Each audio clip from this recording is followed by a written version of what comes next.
Hi everyone, welcome to the class. आज इस video में हम एक छोटा सा और इम्पॉर्टेंट टॉपिक कवर करने वाले हैं। सूट बाय और against the government public officer in their official capacity. तो ये जो टॉपिक है बहुत इंपॉर्टेंट इसलिए क्योंकि डायरेक्ट क्वेश्चन पूछा जाता है। दो क्वेश्चन इसमें बहुत इंपॉर्टेंट बनते हैं जो अभी सेक्शन को कवर करते हुए मैं आपको बता ही दूंगी। यहाँ इस वीडियो में हम सेक्शन 79 से लेकर 82 ऑफ सीपीसी और ऑर्डर 27 हम डिस्कस करेंगे। साथ के साथ कुछ लैंडमार्क केसेस भी मैं आपको बताने वाली हूँ जिसके जजमेंट से जो है आपको ये टॉपिक और क्लेरिफाई हो जाएगा। वीडियो को शुरू से अंत तक जरूर देखिएगा, एग्जाम पॉइंट ऑफ व्यू से बहुत इंपॉर्टेंट है। चलिए सबसे पहले देख लेते हैं कि आपका सेक्शन 79 क्या कहता है। किसी भी व्यक्ति को अगर गवर्नमेंट के खिलाफ सूट फाइल करना है, whether it's a state government और सेंट्रल गवर्नमेंट, किसी पब्लिक ऑफिसर के अगेंस्ट करना है या किसी अथॉरिटी के अगेंस्ट करना है, तो उसे कुछ जनरल रूल जो है फॉलो करने पड़ेंगे। अदरवाइज उसका जो ये सूट है ना रिजेक्ट भी हो सकता है। ठीक है, तो वो क्या रूल्स है यही आपके सारे सेक्शंस और ऑर्डर में दिया गया है। सेक्शन 79 कहता है सूट बाय और अगेंस्ट द गवर्नमेंट। अगर गवर्नमेंट भी किसी के खिलाफ सूट फाइल कर रही है, कोई व्यक्ति गवर्नमेंट के खिलाफ सूट फाइल करा, मतलब वेदर आपकी गवर्नमेंट प्लेंटिफ की साइड है या डिफेंडेंट की साइड है, जिस भी साइड से जो है उसको आप किस नाम से, किस हेडिंग से, किस टाइटल से आप डिनोट करने वाले हो। आपने बहुत सारे केसेस में देखा होगा यूओआई लिखा होता है, यूनियन ऑफ इंडिया, फिर द स्टेट करके लिखा होता है प्लेंटिफ या डिफेंडेंट की साइड पे। तो वही चीज आपके सिर्फ सेक्शन 79 में बताई गई है। अगर आप सेंट्रल गवर्नमेंट को या स्टेट गवर्नमेंट को पार्टी बनाते हो, प्लेंटिफ या डिफेंडेंट बनती है ये पार्टी, तो उनको आप क्या कहकर डिनोट करोगे। तो सेंट्रल गवर्नमेंट है अगर उसमें, तो आप उसको यूओआई, यूनियन ऑफ इंडिया, आपने देखा होगा ना, X versus UOI, union of India, ये वही है। या फिर अगर स्टेट गवर्नमेंट है तो आप उसको द स्टेट करके उसे डिनोट करो। सेक्शन 80 देखिए, नोटिस। ये कहता है कि अगर आप गवर्नमेंट ऑफिशियल या गवर्नमेंट या पब्लिक सर्वेंट किसी के भी खिलाफ अगर आप सूट फाइल कर रहे हैं, तो उसके लिए आपको 2 महीने पहले जो है नोटिस सर्व करना पड़ेगा, उसको इन्फॉर्म करना। नोटिस का पर्पस क्या होता है, उसको इन्फॉर्म करना। तो ये 2 महीने का टाइम पीरियड होता है आपके पास। उसके बाद जब ये 2 महीने का टाइम पीरियड खत्म हो जाएगा, फिर आप उसके खिलाफ सूट फाइल कर सकते हैं। ये आपसे डायरेक्ट क्वेश्चन पूछा जाता है कई बार कि भी कितने समय पहले जो है नोटिस सर्व किया जाता है। तो 2 महीने का टाइम पीरियड होता है। एक और इसमें इंपॉर्टेंट चीज है, यहाँ पर स्पेशली लिखा हुआ है इन देयर ऑफिशियल कैपेसिटी। तो जो कॉज ऑफ एक्शन अराइज हुआ है ना, वो उस पर्सन के द्वारा उसकी ऑफिशियल कैपेसिटी के अंदर रहते हुए वो एक्ट किया हुआ होना चाहिए। अगर उसने पर्सनली कोई एक्ट किया है अपनी प्राइवेट लाइफ में या पर्सनल लाइफ में जो है, उसके बेसिस पे अगर उसने कोई एक्ट किया है, तो तब उसको ये बेनिफिट नहीं मिलेंगे। बेनिफिट तो है एक तरीके से, 2 महीने पहले उसे नोटिस सर्व किया जाएगा सिर्फ ऑफिशियल कैपेसिटी में किए हुए काम पर ही। ठीक है। और इसमें एक चीज और लिखी गई है, जो आप नोटिस भेज रहे हो ना, वो डिलीवर्ड होना चाहिए या फिर उसके ऑफिस में पहुंचा हुआ होना चाहिए, ये स्पेसिफिकली लिखा हुआ है। अब नोटिस में कंटेंट क्या होता है, आप प्लेंटिफ हो, प्लेंटिफ अपनी सारी डिटेल लिखेगा कि भी क्या कॉज ऑफ एक्शन था, अपने बारे में लिखेगा, कौन हूँ, कहाँ हूँ, क्या करता हूँ, ये सारी बेसिक चीजें। कॉज ऑफ एक्शन हो गया, क्या जो रेमेडी वो क्लेम कर रहा है सामने वाले से, डिफेंडेंट है उसकी भी इस तरह की बेसिक डिटेल जो है सारी उस नोटिस के अंदर लिखी जाएगी। राइट। अब ये जो नोटिस है कहाँ सर्व करना होगा, किस अथॉरिटी को, मतलब किस पर्सन को जो है आपको ये देना पड़ेगा, कहाँ पर सर्व करना पड़ेगा, तो ये यहाँ पर लिखा हुआ है। अगर सेंट्रल गवर्नमेंट को आप पार्टी बना रहे हो तो सेक्रेटरी ऑफ गवर्नमेंट को जाएगा। अगर रेलवेज को आप पार्टी बना रहे हो तो कंसर्न जनरल मैनेजर को जाएगा। अगर जम्मू एंड कश्मीर की गवर्नमेंट है तो वहां पर चीफ सेक्रेटरी और अदर अथॉरिटीज ऑफिसर जिसको भी ये पावर दी गई होगी इस तरह से लीगल मैटर्स को हैंडल करने की, उसको दिया जाएगा।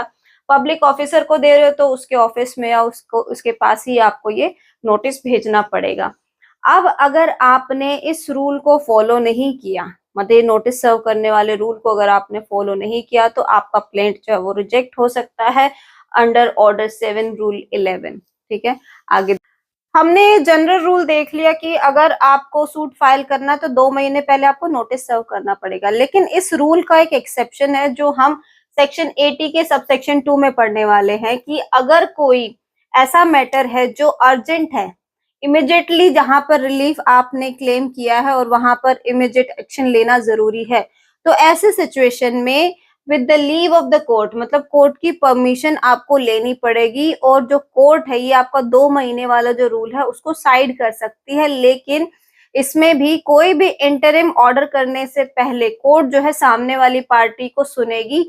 सुनने के बाद अगर ऐसा लगता है कि भी हाँ इमीडिएट एक्शन लेना जरूरी है, तो ही कोर्ट है उस पे ये 2 महीने वाले रूल को वेव करेगी। अदरवाइज जनरली जो है इस रूल को फॉलो किया ही जाता है, लेकिन सिर्फ एक्सेप्शनल केसेस में जहां पर अर्जेंसी हो वहां पर कोर्ट ऐसा कर सकती है, कोर्ट के पास पावर है। ठीक है, अर्जेंट और immediate relief in grave cases तो रेयरेस्ट तो रेयर ही रहते हैं, कम ही रहते हैं जहां पर कोर्ट जो है इस तरह का एक्शन लेती है। इसका सेक्शन 80 का सब सेक्शन 3 जो है वो कहता है टेक्निकल डिफेक्ट इन नोटिस। अगर कोई जो नोटिस का एज सच कुछ नहीं बता रखा कि भी इस तरीके का फ्रेम होना चाहिए, बस मोटे मोटे रूल्स बता रखे आपको उसमें क्या क्या डिटेल लिखनी होगी, कोई ऐसा तरीका नहीं बताया गया कि इस तरह से आपको फ्रेम करना है। अगर आपके उस नोटिस में कोई टेक्निकल एरर है, जैसे नाम की स्पेलिंग गलत लिख दी, एड्रेस 19-20 कुछ गलत लिख दिया, मतलब जिससे जो है केस पर कोई मेजर इफेक्ट नहीं होने वाला है, तो ऐसे सिचुएशन में आपका सूट जो है डिसमिस नहीं किया जाएगा, सिर्फ इस बेसिस पर कि नोटिस में टेक्निकल एरर्स थे। तो ये क्योरेबल डिफेक्ट्स होते हैं, बाद में क्योर किए जा सकते हैं। यहाँ देखिए मैंने 2 लैंडमार्क केस लिखे हैं। Salim advocate bar association versus union of India, central government को डिनोट कर रहा है। AIR 2005 का एक केस है। इसमें कोर्ट ने कहा था कि जो 2 महीने का टाइम पीरियड जो होता है ना, नोटिस पीरियड जो होता है, इसको कोर्ट जो है वेव कर सकता है। अगर अर्जेंसी है, जल्दी एक्शन लेना जरूरी है, तो ही इसे वेव किया जाएगा, अदरवाइज नहीं।